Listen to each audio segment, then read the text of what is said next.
That working?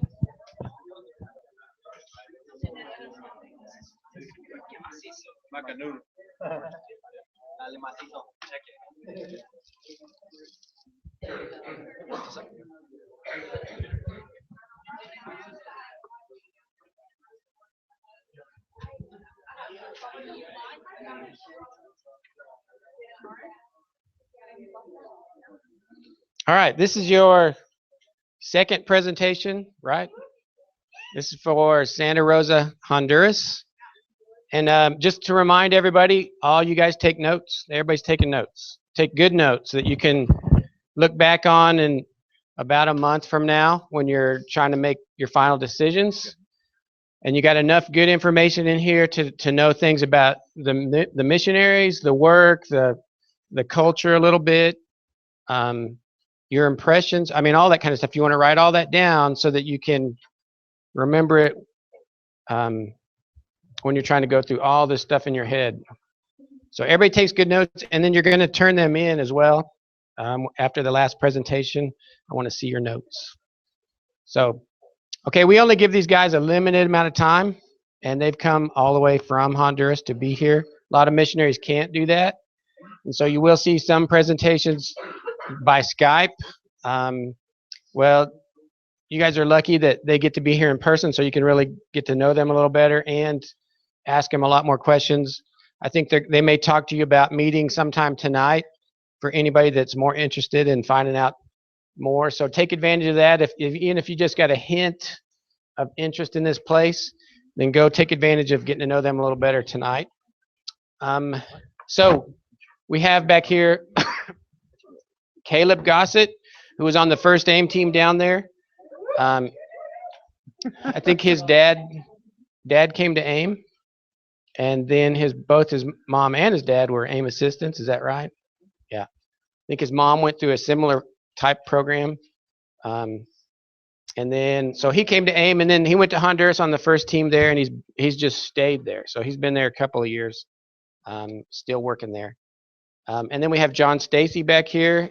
John, this is the guy that will be your coordinator. So get to know him a little bit. I think he's got a pretty good sense of humor. My kind of humor. I like that. So anyways, so I'm just going to turn it over to them. And if you guys want to say a little bit more about yourselves, your families, or whatever, do that. But so let's give these guys a hand. They're also going to be driving through the night tonight to kind of get back. So it does kind of, they pay a pretty good price to come and talk to you. I think it says something about how they believe in what you're doing. They want some of you guys to come down there and work with them. So let's give them a big hand, and I'll just turn it over to you guys.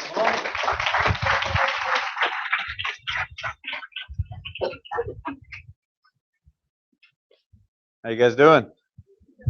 You hear me all right? Testing. Oh, I'm louder than John. That's good. That better? No.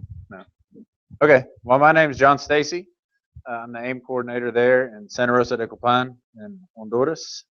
You don't sound like American. You can say, pronounce the H and say Honduras. I live there with my wife, Stacy. No, you didn't hear that wrong. That's her name. And we've been married for 14 years. We have 3 kids. Our oldest, Lawson, is our son. He's 11. Our daughter, Jordan, is 10. And then we have a surprise son, Tobin, who's 5. So if you do the math, we've been there 5 years. So my kids were 6, 5, and 4 months old when we moved down to Honduras. And actually, this past Monday marked the 5th year anniversary flying down to Honduras. So we've been there for 5 years and have plans to stay indefinite, undefined period of time. We say 5 years because the grandparents can kind of wrap their heads around that. But for us, we feel like that's where God's called us to be and to live. So. All right. My name's Caleb Gossett. I was an aimer in 2013, and I'm here because I am going to be helping John as the assistant coordinator. So basically, he's the head coordinator, and I'll be helping him.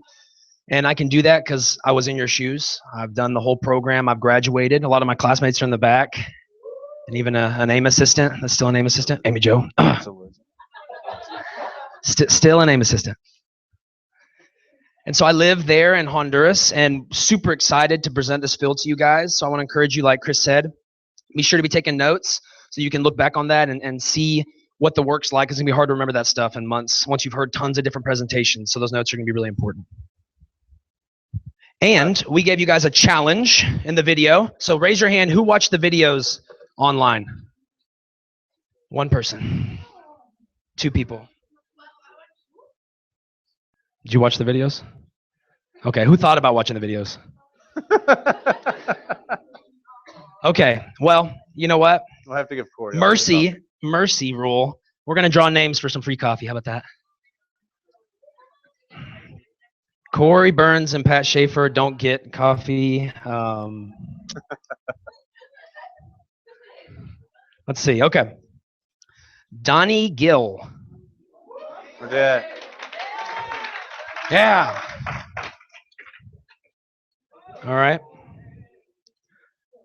Sarah McClue. Where at? Oh. Okay. All right. Gabriel Velasquez. All right. Carrie Rasmussen. How do you say that last name? Rasmussen. All right. All right. And our last 2 bags are going to go to those that went above and beyond and stole coffee from Pat Schaefer. We have video evidence, apparently.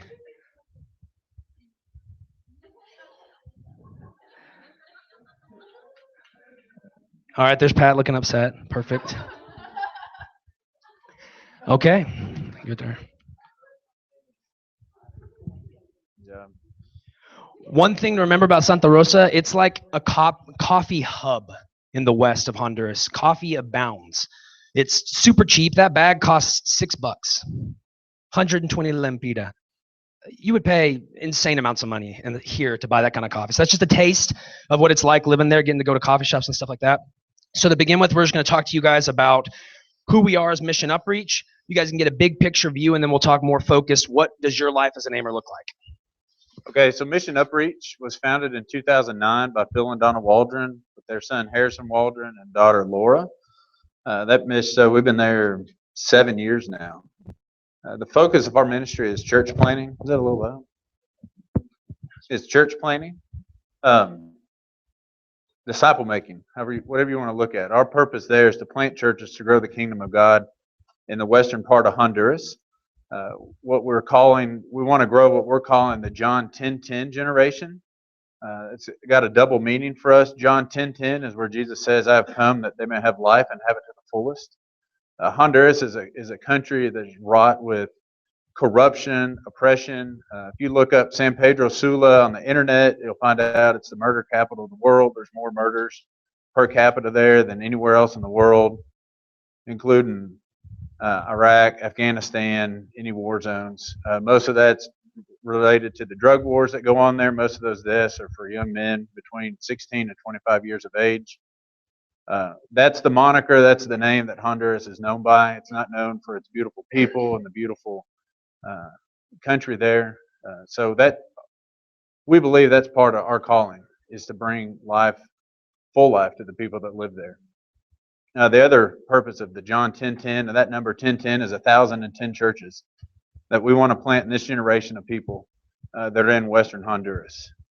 We believe, if you read in Ephesians 2:10, it says that it's through the church that God will make His wisdom known. And so we believe that God has divinely ordained the church as His change agent for society. It's not more money, it's not more programs, it's people becoming disciples of Christ, becoming His church and living that out in their daily lives. So that is our focus. That's the overarching reason for us being there.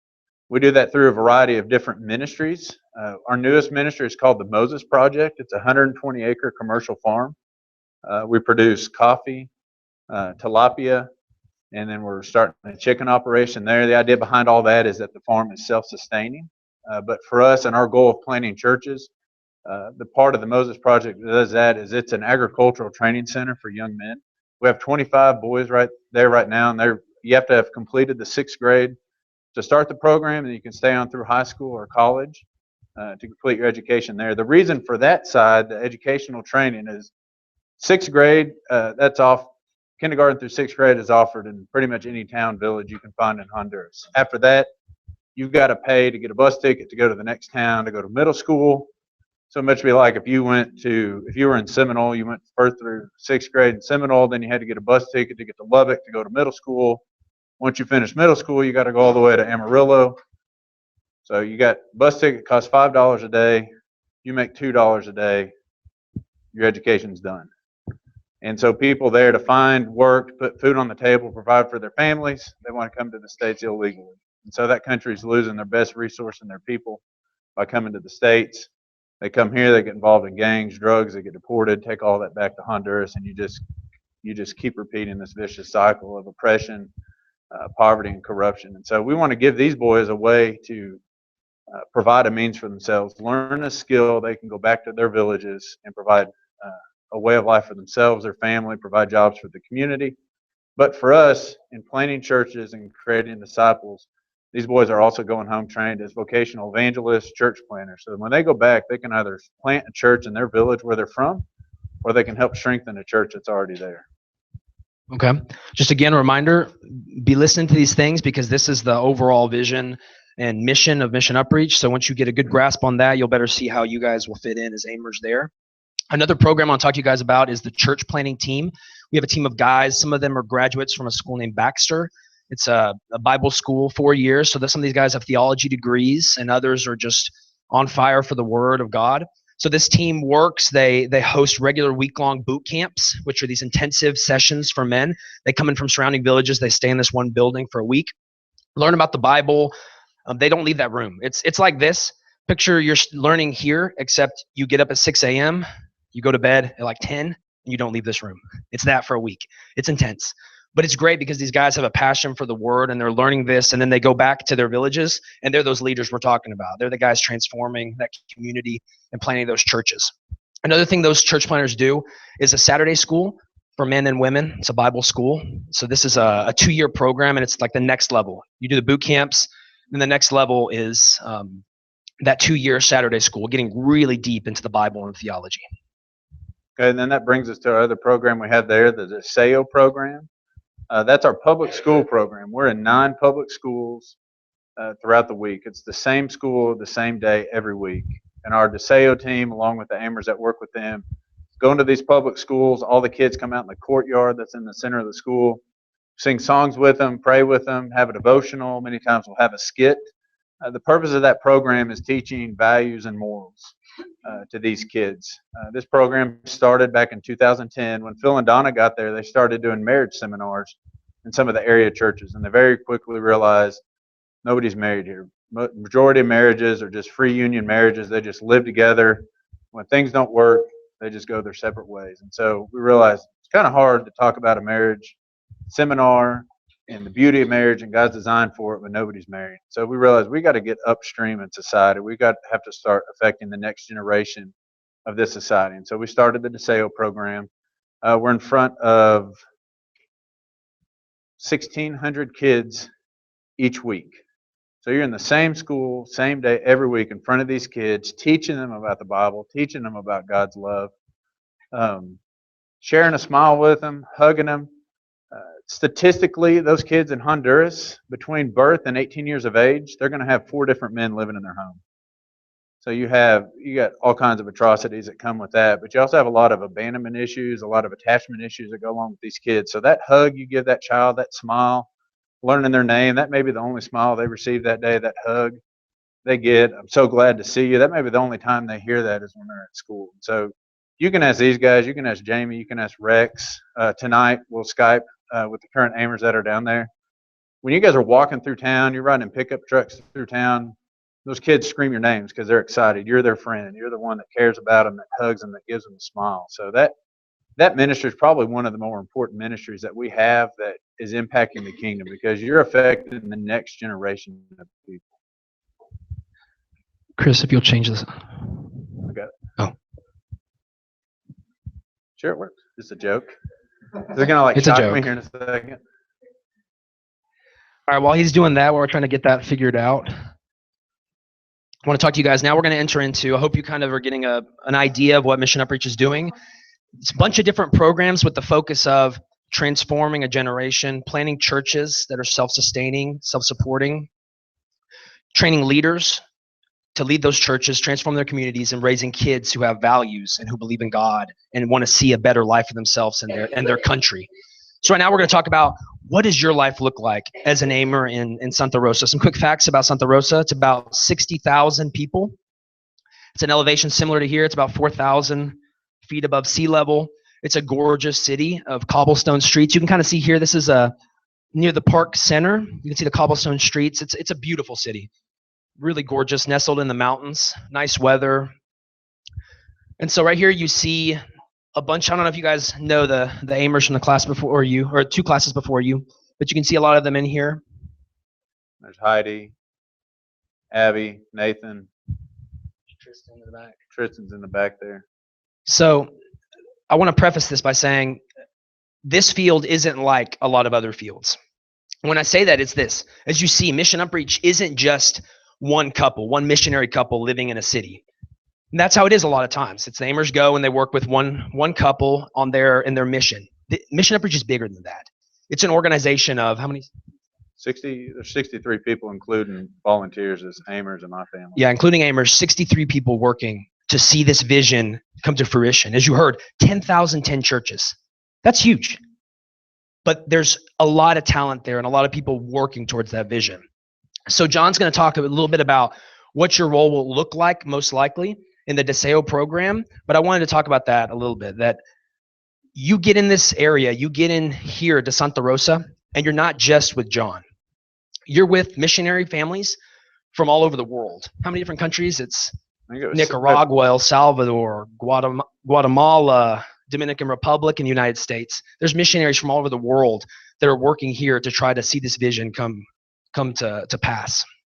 So if you want to talk. So as you guys complete your training here, you come to us basically, if you want to look at like military terms, you've completed basic training and now you're going to go on to advanced training. So when you guys go to the mission field, whether it be in Santa Rosa, Ireland, San Antonio, Fort Collins, wherever that's at, don't view that as it's your time, you've arrived, you're ready to be unleashed on the mission field. But you're ready to come in and get some advanced training. We're going to up the level of your training. You're going to get some real life day-to-day interaction with missionaries, with living out the gospel, living on mission, I guess you could call it, just a missional purpose. Everything about your day, especially when you're working with Mission Upreach, you have a job. You work for the mission. We put you in positions to help us carry out the ministries, be it with the SEO, which the majority of the Aimers work with, out at the Moses Project, or with the church planning team. That's your job. Is 7 to 5. You're going to be doing one of those things. But the neat thing about that is your job is ministry. You're going to be, if you're into SEO, you're going to be in the office in the morning. You're going to get your lessons ready. You guys are going to the schools. After school there is in the morning. So after lunch, we have an after-school tutoring program. We have a basketball program, sports program there. We teach kids how to play basketball. That's all ministry. In the morning, you're in front of 50, 60 kids. In the afternoon, you're in front of 5 or 6. And that's that time you begin to form that intimate one-on-one relationship with these kids. So it's a job. You have a time to start, a time to end. You have assignments that you have to do. But it's all kingdom work. It's all in the name of expanding the kingdom, of preparing the next generation of leaders there in Honduras. So you may spend Fridays. They spend a lot of time in the office. You're cutting out stars. You're printing off photos, things like that. But you're cutting that star, and you think, cutting out stars. What am I doing? Putting stars on a poster board, and they're going to go show it to the school on Monday. Each one of those stars, pray over that thing. That's a kid. That's a kid you're going to go be showing God's love to the next day. And so, like Caleb was saying, it's different in the sense that you come into a system. There's an organization there that we want to take advantage of your energies. We want to use you with. But inside that system, you also have huge opportunity to live out the gospel. And that's in your daily interaction with these kids, with the local church. Caleb will talk about that here in just a minute. You can go to the next slide.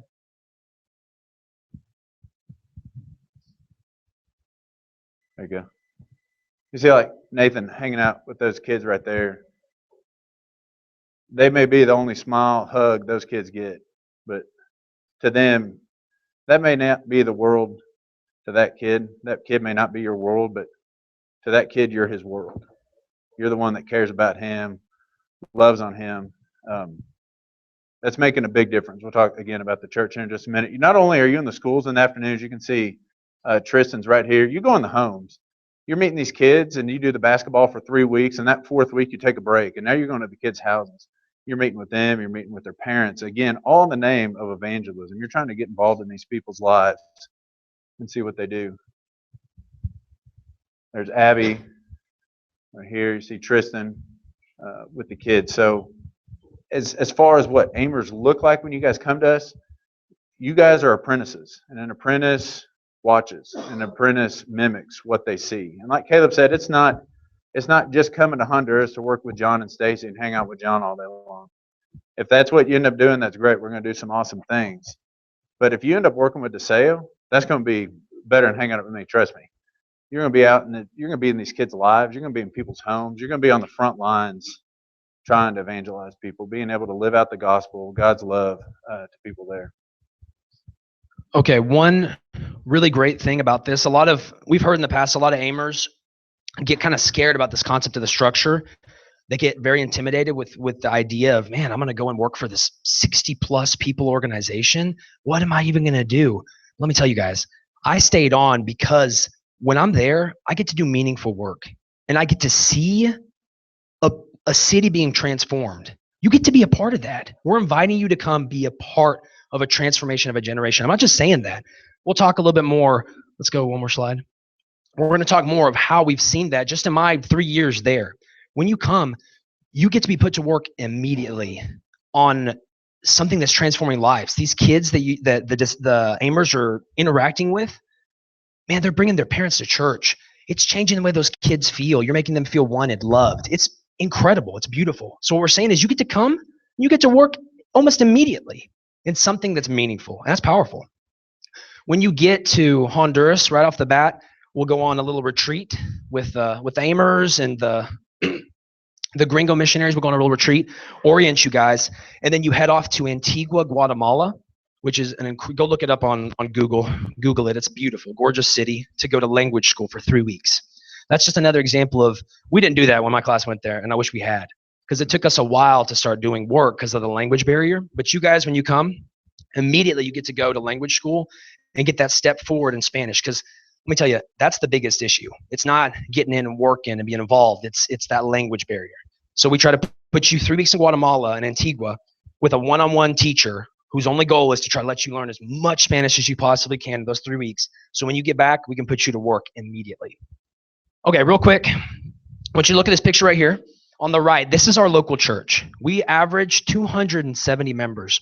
When I got there 3 years ago as an aimer, there was about 30 people meeting in his garage. And because in those 3 years of all the different works that have been going on, and John will talk more about this, but really in part because of the Deseo ministry, that kid ministry, that church has exploded. We have classrooms in the back. We filled the classrooms. We have a thriving local congregation. There's Tuesday night church. It's a little dark, but we like to change up the setting. That's Harley teaching. He speaks Spanish, but he's so hard to understand. Let me just say that. Oh my goodness. Yeah. So, just funny story. We were talking with a Honduran, and I was like, "Man, do y'all understand Harley?" And they were like, "Oh no, I don't understand him." I was like, "You don't either?" He's like, "No." But I was like, "How do you understand?" I was like, "I'll catch a few words and kind of figure out." So I think it's the same in English. He'll talk, and you're like, "What?" So I told him, "Harley, if you're gonna send in a brown bag, you let me screen it. You let me read that brown bag." He hasn't let me read it. Yeah. Okay, real quick before I pass up to John. This is what we're talking about when we say you come into structure. You get put into a position where you get to do work and see people transformed, but also there's incredible opportunity. There's so much opportunity here at the local church. Personally, I've got to preach 2 Sundays. I'm involved with different ministries. John is going to talk some more about the different things that you can be involved in. And I can't reiterate this enough. You get to go and work 7 to 5. You get to learn good skills about what it means to have a job, to have responsibility, do meaningful work. And then you're in a place where the opportunities abound in getting to interact with people and transform those people's lives. So Part of what Caleb was saying about this local church here, there are 12 families at that church, mothers, fathers, baptized. Some of them have legalized their marriages, all because their kids are part of that Deseo program and started coming to church. There are 2 teenagers that are part of our youth group there. They've both been baptized. They started coming to church because their little brother and sister were in the Deseo program and were begging them to go to church. Mom and dad didn't want them to go alone, so they sent their older brother and sister with them. And the mom started coming, the dad started coming. Family's been baptized. The 2 teenagers are baptized. The mother and father are baptized. The father we actually just hired to work for us at the mission out at the Moses Project. So just visible ways God's transforming lives, especially through this Deseo program. This is a picture. I want to talk a little bit about this picture because it'll make some sense here in a minute. But this is obviously a panoramic shot of the church. This was this Sunday. And you see at the back here, there's a couple tables. This church has biblical leadership. It's got 4 elders and 2 deacons. It's got 2 full-time evangelists that are supported by the offering out of that local church there. And what we did is the last Sunday of every month, we set up tables at the back, and the elders sit back there. And during what would normally be class time, we just sing songs. And whoever they have a need, they're worried about something, they want to share something, they want to celebrate, whatever it is, they can go back there with the elders and share that with them and have the elders pray over them. The reason it was so powerful this Sunday, we'll come back to that in a second, was because of this ministry right here. You see Matt Bridges, there's Dennis, Rex, Abby, Kike. This is the deaf ministry that we started there. Matt Bridges, when he was here, Rex drug him to the sign language class every morning. If any of you guys are doing that, I applaud you. I did not realize the importance of that until we got into these people's lives. These people live in isolation, especially in a third world country. There's people in this, the majority of the people in this group did not know they had a name until they were able to teach them signs and found out from their parents or a neighbor what their name was. So just think about that. However, your average age, however old you guys are now, spend the last 18, 19, 20 years of your life, you don't even have your name. You don't know what your name is. You don't know how they're calling you. You live in isolation. Matt and Rex and Abby started that signing ministry. Rex came back down with his dad and with Kike, and it was like pouring gas on a fire. This fellow right here, Ugo. I don't see Flavia in that picture. That's her. Ugo and Flavia, we made a contact with them just by knocking on doors, going to see people. Little funny story about that. So Matt's knocking on this lady's door for like 30 minutes before it dawns on him she's deaf. She can't hear me knocking on the door. So they had to go get the neighbor to go in the house to get her to come out. He's really a smart guy most of the time. But anyways, Ugo and Flavia, you found them. They're like, hey, there's another deaf couple over here. There's another girl over here. There's a girl over here.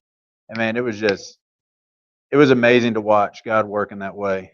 But what's special about this Sunday, these guys coming down, working with that deaf ministry, is this next slide here. Working. Again, these people up until a couple months ago didn't have a name.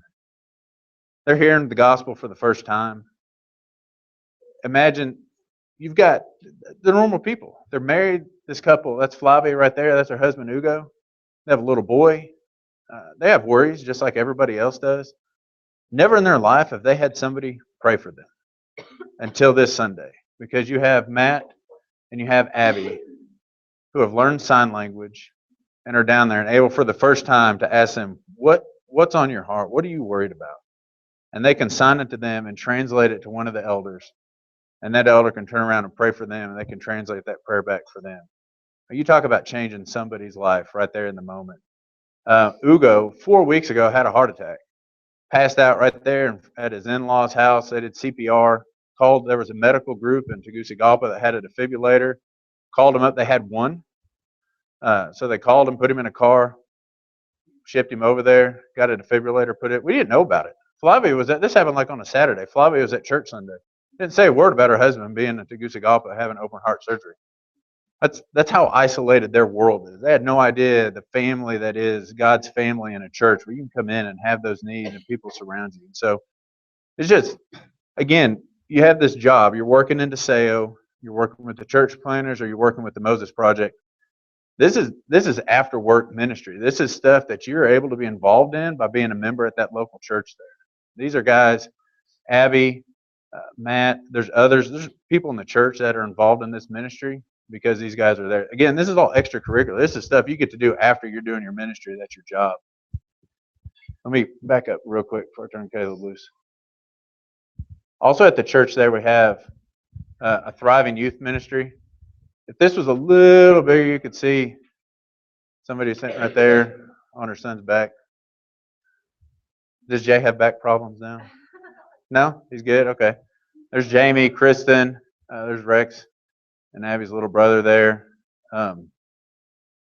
We had a youth lock-in night, and we played this zombie game. So we got stage makeup and all dressed up as zombies and scared the bejesus out of the kids. You can see this group here. There's always 45 to 60 kids are coming to youth group, being transformed. That's something you guys can be a part of there, an extracurricular ministry outside of working with the mission. This is stuff just like in the States. If you're working a regular job, 8 to 5, to put food on the table, you're involved in the church after you get out of that job. That's the same thing here. It's just a little different because your job is ministry. And then you get to do more ministry when you're outside of that. Another thing we get to do that's really exciting is a yearly kids camp. So if any of you guys went to Bible camp as kids, you know, every summer you go back, you see the same kids. It's an incredible experience. Well, Hondurans don't have that. They don't know what that is. So we started a kids camp. We've done it 2 years now, and it's incredible to see these kids. They love it. We do Bible camp, but in Honduras. So we do that by bringing, I don't know if some of you heard of Camp Deer Run. It's in West Texas. Like I said, East Texas. We bring some of their staff down and they help us and we work with them. And we have a kids camp, a few days, close to a week with these kids. And it's amazing. It's so great to see the joy on their faces. And we're introducing something that they don't get to see. We bus them in. We have groups, fun names. We play capture the flag. We just have a blast. So I look forward to that each year. That's something we get to do on a yearly basis. It's just another example of the fun and exciting and powerful work that's going on. And these are the kids that come to the church camp are the kids that you're with in DeSeo, the DeSeo team's with every day of the week. Let's go back up, see if we can get this to work. All right. Talk about another, I'll let Caleb talk about this, another ministry that's kind of personal to the Aimers. This is Raices. This is a college ministry. In Santa Rosa, there are 4-ish universities. One's a weekend university. There's an incredible opportunity to reach out to the college age genre group. We haven't fully capitalized on it, meaning we've been trying, and we haven't established a concrete group like the youth group has. But you can see here, I mean, we've made a lot of contacts. We've had success. This was a dodgeball event we did, and we had a bunch of people show up. So we know that the soil is rich to go in and try to reach out to these college age kids. They love spending time with people who speak English. What the great benefit of being American is that though you can interact with a wide range of people. You can interact with the people who are the poorest of the poor. You can go in their homes. You can connect with them, but then you can connect with people who are a little more wealthy, like the kids that are attracted to this college group, because the kids that are going to university are a little higher class. They're a little wealthier, especially if they speak English. So you have the added benefit of being able to reach all those different groups. So this is just, again, we meet on Friday nights.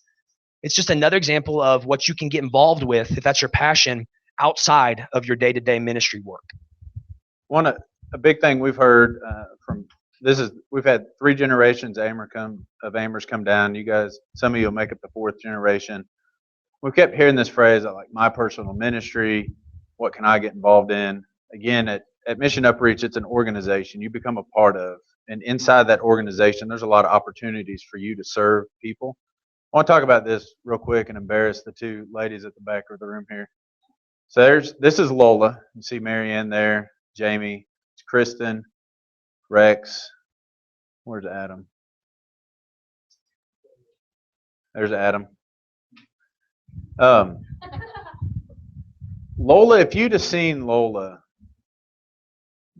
18 months ago, you would have been at the local hospital with Marianne and Jamie in her hospital room on a suicide watch because she had cut her wrist and had swallowed bleach, was trying to kill herself because she suffers from chronic depression. She was in a ministry that we have. It's called Dulce Refugio, and it's for girls that are at risk of sexual abuse. Lola was in that house. We had to dismiss her from the program because she just would not adhere to the rules there.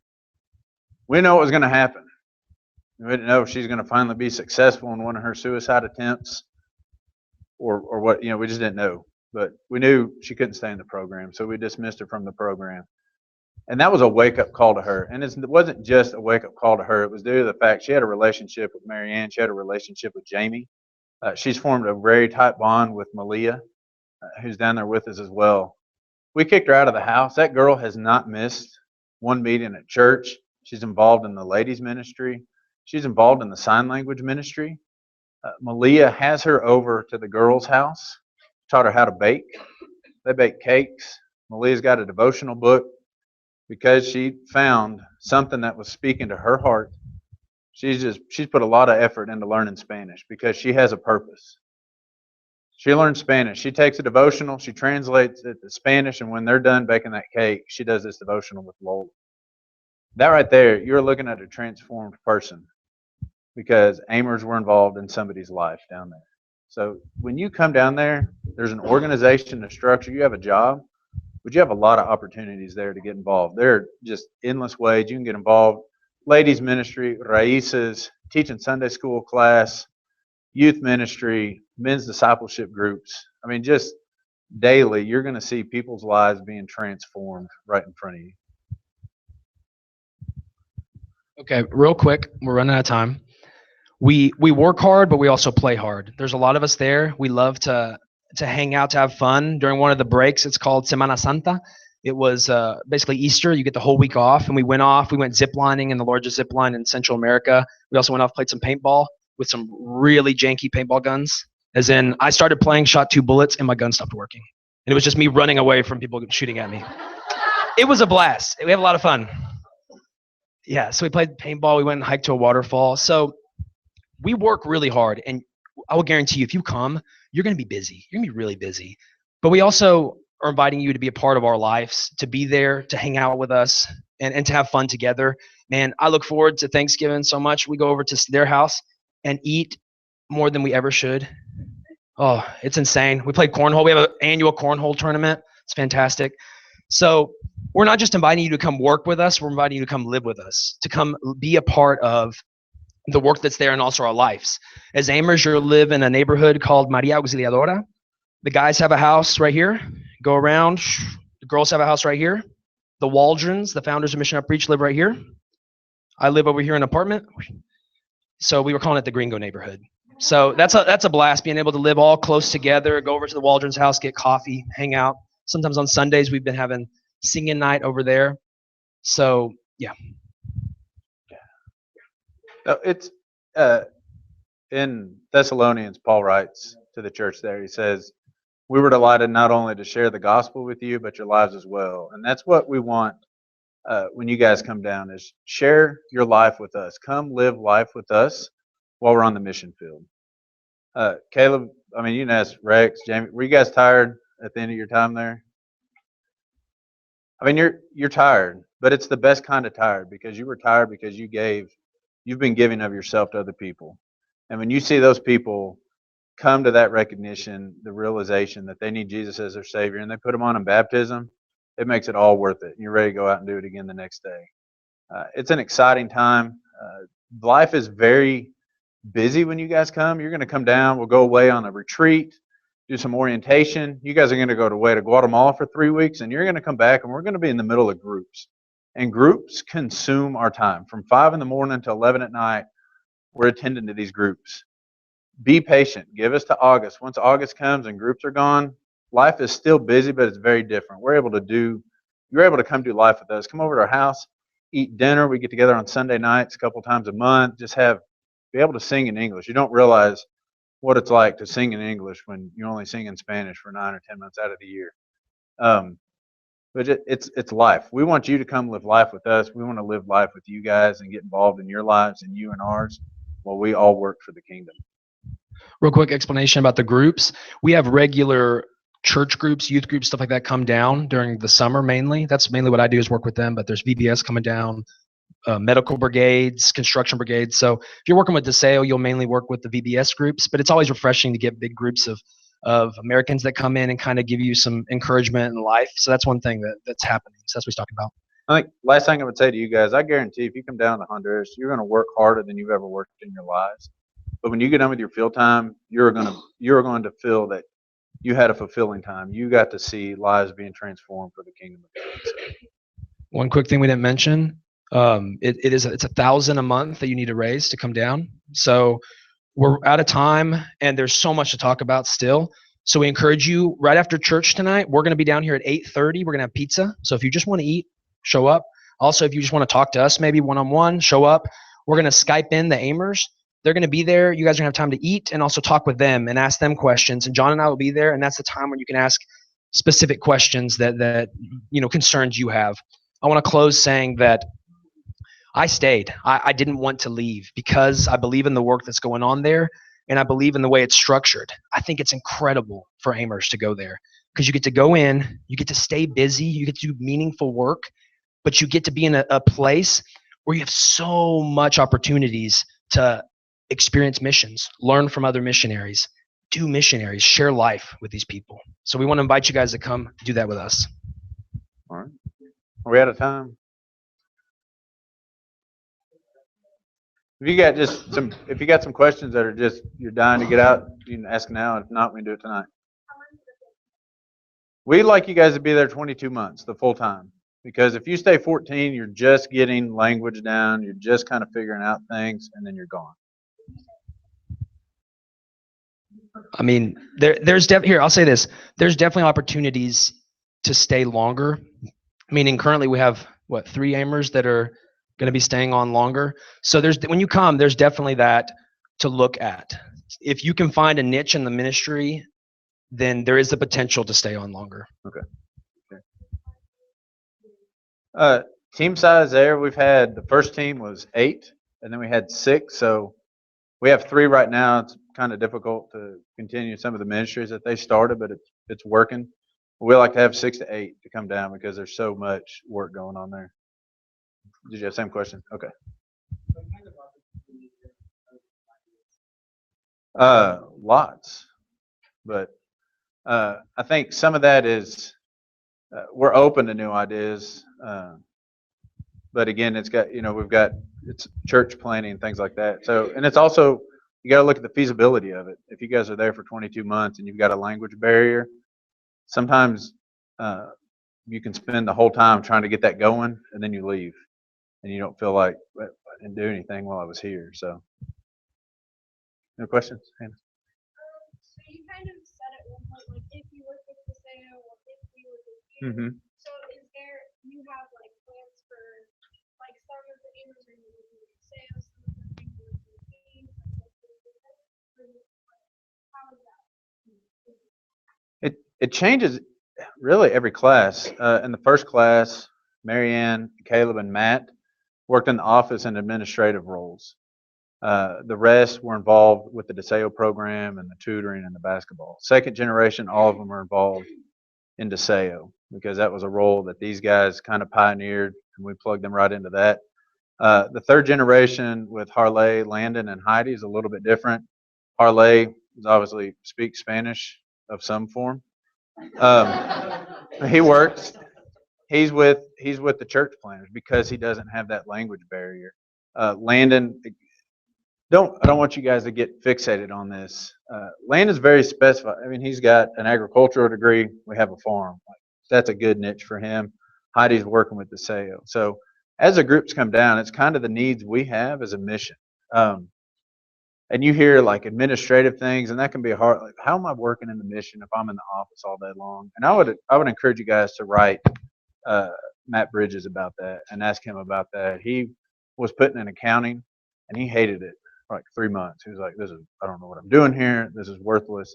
And then he realized, it's not about me. When he'll say this, he said, when I put on Christ, when I was baptized, I died to myself, and I was going to let God use me in whatever way he had. So don't get caught up in what you're doing, but why you're doing it. Remind yourself of the why you're there. When you see those baptisms, you see those kids, they're hollering out your name in the streets. That's why you're there. Any other questions? Good? Okay. Yeah.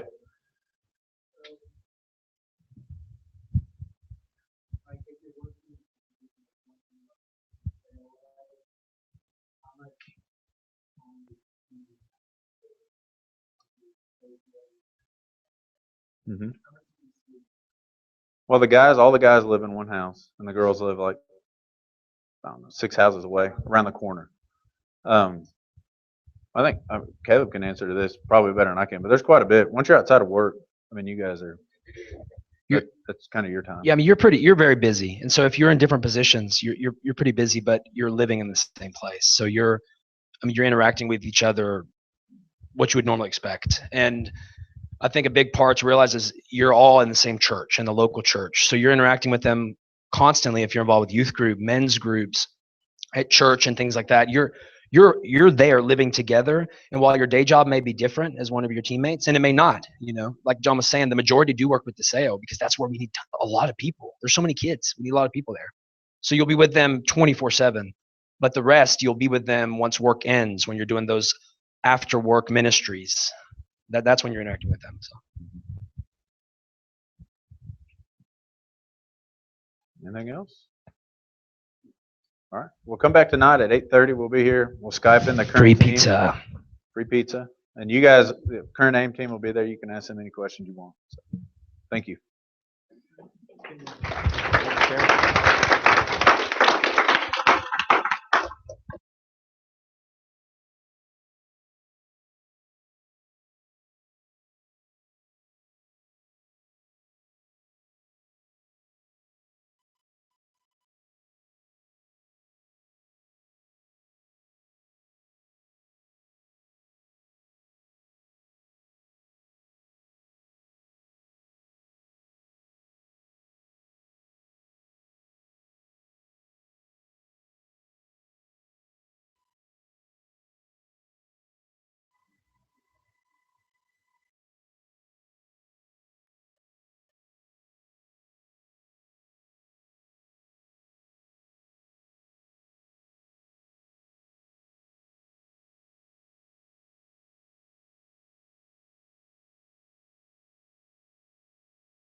All right, let's get going.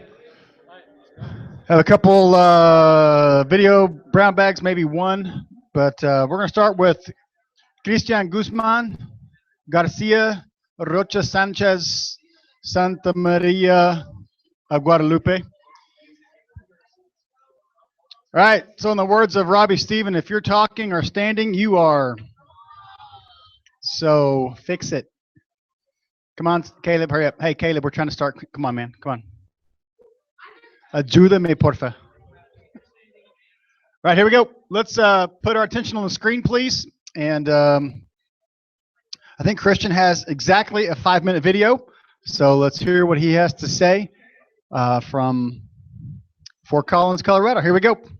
Hey everyone.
Very cool.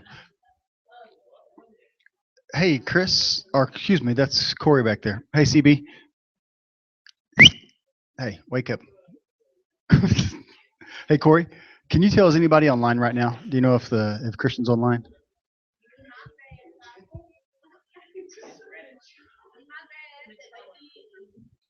No. Okay.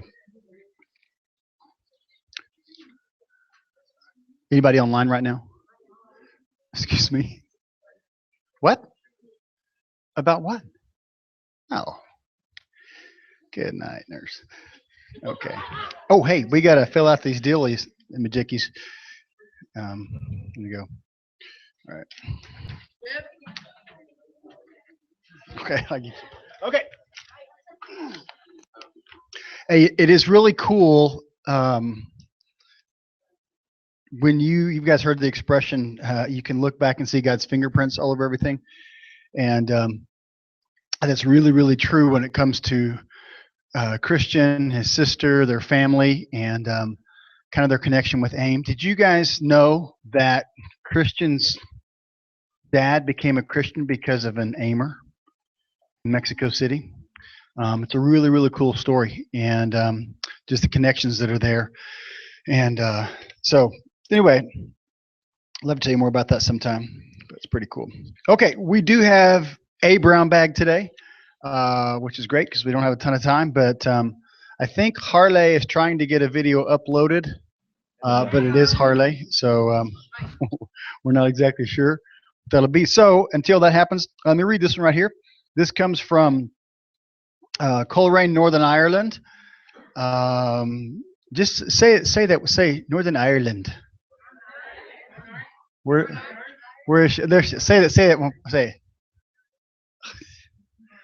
We're beginning to rub off on you. We're there in Northern Ireland out there. Northern Ireland. Okay. Beautiful place, beautiful people. Good food. This comes from Chris McCardle, otherwise known as Chris McCardle. He says, hello, Aimers. It is that time of the week again. Since it's been a while since I wrote my last brown bag, I have a little bit more than usual to cover. Starting with what has been going over here in Northern Ireland, things have been steady here, and crazy days of summer are officially over.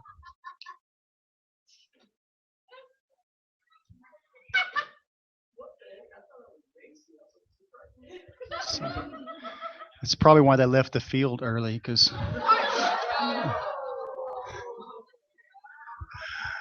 nah, so you can say these kind of things when it's true. So no, seriously, just being kidding. All right. I wish I would have known what they left at. It would have been good. He says autumn has moved in and the weather has become a little chillier. October's weather is set to even be chillier, and the schedule for October is now packed. Between some of the service projects we have planned and the youth weekend down in Larn, you said that right, coming up. These first 4 months have been crazy, hard, and challenging, fun, and overall a huge blessing. And I can say that with my team here, there is nothing we cannot face together. Speaking of teams, I know by now that the field presentations have started, which means that before long, you will have heard all the presentations and will gather to fill out your list of dream fields and people. My encouragement in this is to think really hard and pray about what fields stick out to you, the people that you really want to work with and those you prefer not to. The people and places you put on your list will show a little of what your character is truly like. And the reasons that you put someone on your quote-unquote nightmare list will tell you if you truly can't work with that person, or if there's something that can be resolved between you two, and you can end up being the best of teammates and friends long past your AIM time. I remember the people I originally put on my nightmare list and the reasons why, which were at first legitimate reasons, but as time went on, I came to an understanding with them and decided to remove them from the list. So think about that. And when picking which fields to put on your top 5, think about why you are really doing so. If you're doing it for the looks of how exotic or beautiful the place is, then you may not be doing it for the right reasons. While those are good factors in the field, the most important is that you put one on there that you can put 100% of your effort into the work. Because if you're wanting to go to there just for the vacation aspect of it, more than the work and the people you'll be working with, then you will encounter some unnecessary problems that will hinder your growth in ministry. Another thing to consider is that you don't get one of your top fields. If you don't get one of your top fields, that's not a bad thing. Northern Ireland was not on my top 5, but it also didn't make my nightmare list. However, my 3 teammates were on my dream team list, and I wouldn't have changed that for the world. Now on to some funny moments. Has anybody burned popcorn in the AIM break room yet?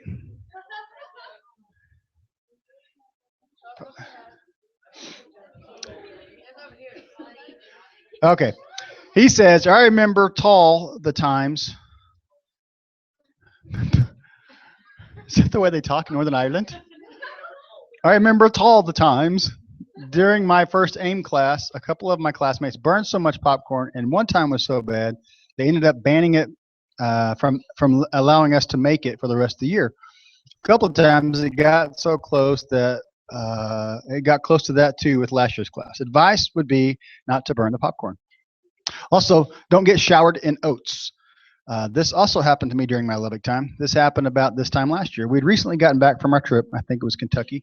I'd gone over to Fuzzy's apartment to begin working on a magic deck that was going to help me build, that he was going to help me build, when I saw him reading this bag of oats that he thought contained no nut products. Because oats at this time, he did not know, were nuts.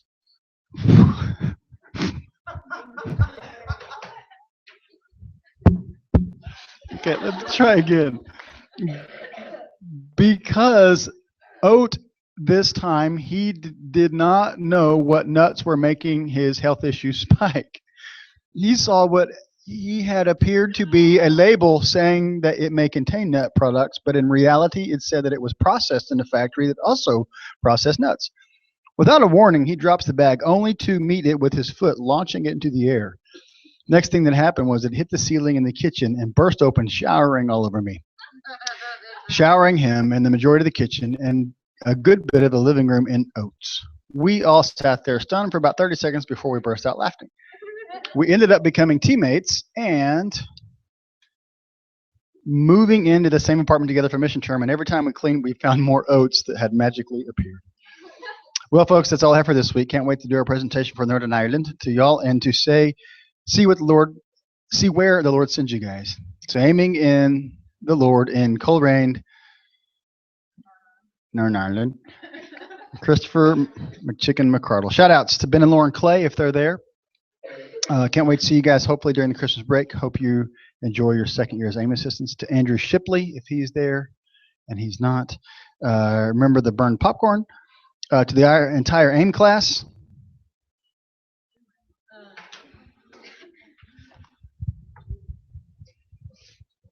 Sit back, relax, and take good notes on the field presentations. Trust me when I say that you will need them.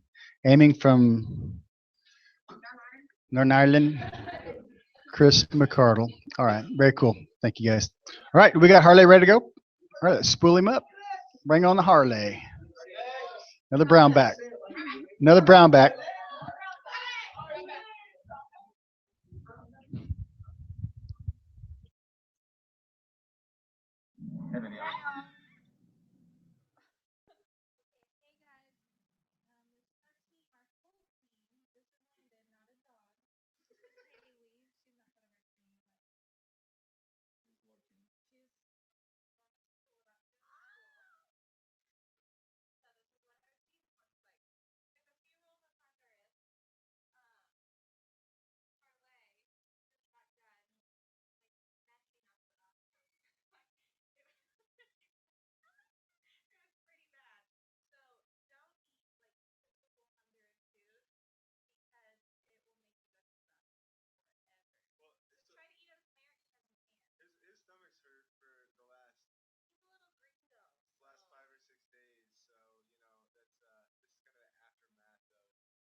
Don't make your roommates upset.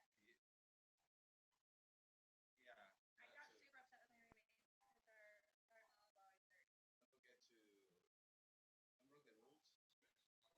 Don't break rules. Don't climb on the roof. You don't break curfew. Harley.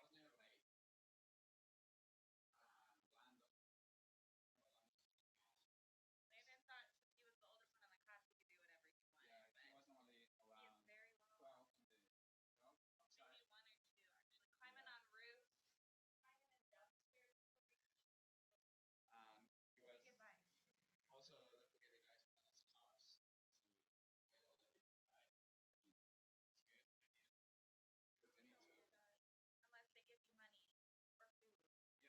you money or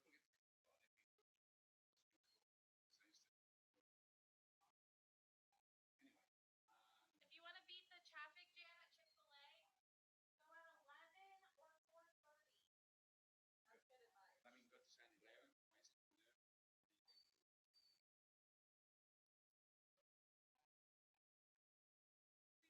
some general advice or little fun little shout outs that we want to give. For starters, for all the class, never go anywhere without clothes in your backpack and hand sanitizer. It's very, very important because there's some days where you just might not have any, and that would be very upsetting if you want to go to a bathroom. So always bring toilet paper everywhere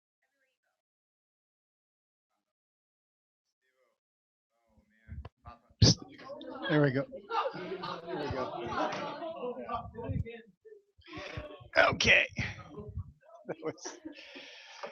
Whew. You just never know what to expect.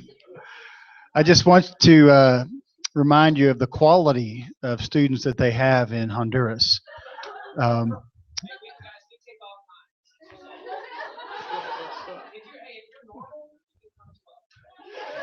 yeah, because see, the cool thing is these guys are in transition. And by the time they leave there in 22 or 23 for 24 months, they'll come back like those ladies back there and Rex. And so, anyway, well, we always appreciate Harley's contribution to World Mission as well as Heidi's reminder of hygienical priorities and Landon's lofty expectations of nothing. So anyway, well, it's 1:30. You guys start class at 1. Yeah. Okay. Chris, I think, has got some things to talk about. So before he does that, I'm going to lead us in a prayer for these guys who were just here from Santa Rosa, and just for the brown bags we heard from Chris and from Christian and Harley and that team. And then Chris will have some more to say. Let's pray. Father, it's fun just to hear and to see from people that many of us know, and God, but people that you're working through, just willing people. And Father, it is fun to laugh and just to be reminded that even in mission, God, we can just have an incredible experience. And that even though at times it's difficult and challenging, God, you continue to bless us because you are always faithful. God, we are grateful and humbled, God, by the work that you are doing in Santa Rosa. And Father, are just in awe, God, of the way that you are bringing your kingdom, Father, into that country and that place. Father, we lift up Christian and his family today. Father, Chris McCardle, Father, and all the Aimers. God, we pray that they know today that they are loved, and that, God, that they are being utilized by you in significant ways, whether they feel it now or see it now. God, that you are using them in mighty, mighty ways. God, I pray you to give them a heart of encouragement today. And Father, for someone to remind them of their significance in you.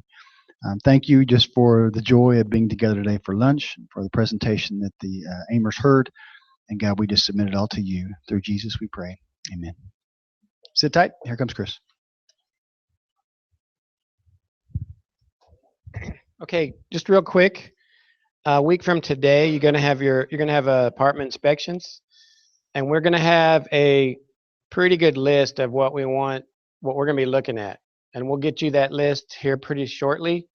But it's gonna be we're gonna want your apartments like really clean. Okay, so you may want to go ahead and figure out with your roommates who's cleaning what, and be thinking about that. And then we leave on our next big trip a week from tomorrow. So it's just a week away. I think most everybody has been able to pay for the Paducah trip. If you can, take care of the Phoenix trip. We need you to do that. If you just can't do that, come let us know that. We understand that too. So, but if you're in a spot, and most of you are, where you can take care of it, we need you to do that. This trip will be, I think you're going to love this trip. We're going to stop in a lot of neat places. We're going to be talking to some churches that have never heard about AIM yet. And so you're going to be their first impression. We're going to be working several days in downtown Phoenix, a couple times on a huge college campus down there. And just getting to do a lot of neat things. And then we're going to leave there and go to a camp up in the mountains above Albuquerque. We've never taken Aimers to this camp. The one we normally go to, they double booked us, so we got booted out of there, and we're going to a new place. But I've heard it's pretty incredible. It's actually more in the mountains than this other place was. So I think you're going to love that. But the thing about this place is the cabins you're going to be staying in have no insulation, no heater, and so it's going to be pretty cold. We're going to be like roasting in Phoenix, and then you're going to be shivering up in the mountains the next day. So the little sleeping bags that you guys borrowed for hut probably aren't going to be big enough for you when we go to the mountains. And so what you may want to do is check out one of those sleeping bags, but then on top of that, take your own blanket. So you can use both of those because it will be chilly there. Bugs? What? I don't know. I'm guessing not. It's gonna be cold enough. I think the mosquitoes will be gone. There could be some, but not anything like hut. I don't think it'll be anything like hut was. But here's another thing about this. Going to be different for your class with this retreat. Typically, there are two families here at Sunset that always go with us. They take vacation time to go with us, and they are the cooks. They organize everything, they buy everything, they plan the meals, and then they get you guys to help them a little bit. But they can't go this year, and so the AIM staff are going to have to do all that, and we're going to have to rely on you guys a lot for preparing the meals, for cooking them, for cleaning up. And so you're going to, which is what we used to do years ago anyways. But anyway, you will get to rest a lot up there, but we're also going to use you probably by area churches to help clean, set up, all that kind of stuff. So anyways, just letting you know that big trip is only a week away. So again, be thinking about a sleeping bag.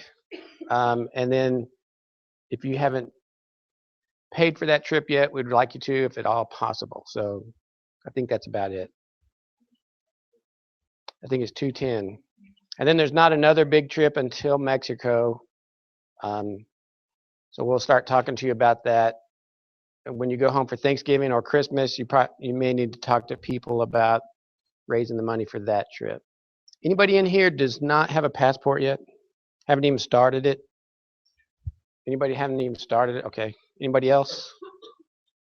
Okay. All right. Then, what time is class?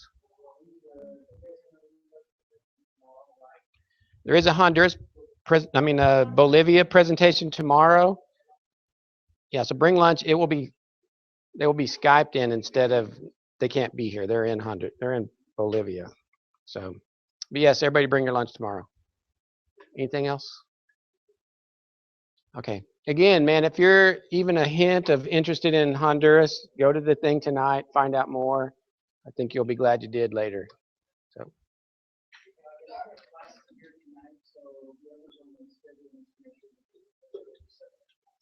Okay. Yeah. Yeah. How many of you guys are in Seminole in the group? Is there just 4 of you? 5? Is that you don't know? But just 3 of you? Then they could probably really use some help at least putting the tables up. If everybody just put up the tables that you're sitting at, that'd probably help them out a lot. And then they can vacuum, throw trash away, set up chairs. But at least help them put tables away at the end of class. All right, take a break.